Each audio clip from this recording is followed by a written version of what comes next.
Inilah momen operasi pencarian dua helikopter Angkatan Laut Jepang SH-60K yang jatuh di wilayah Samudra Pasifik Sabtu 20 April 2024 malam waktu setempat.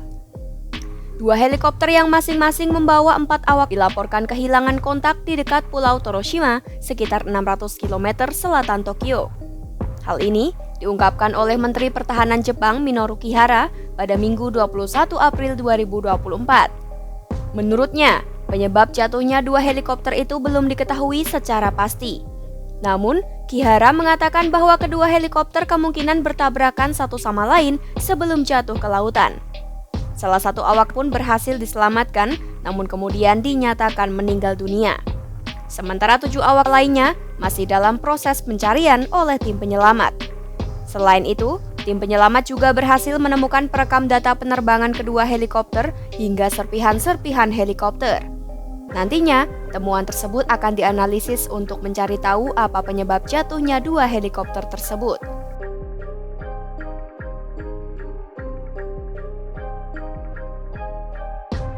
Soのフライトレコーダーが2つ発見をされております。それが非常に近接した場所にあるということから衝突した可能性が高いというふうに判断をしております。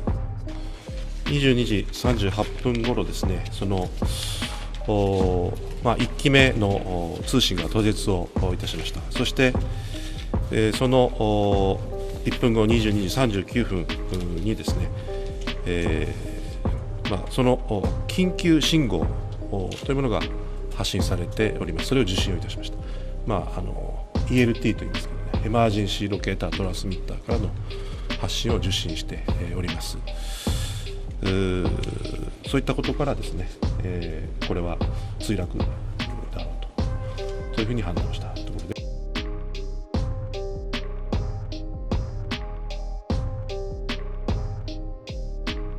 Hingga kini, proses pencarian korban yang hilang masih berlangsung dengan mengerahkan 12 kapal perang dan 7 pesawat.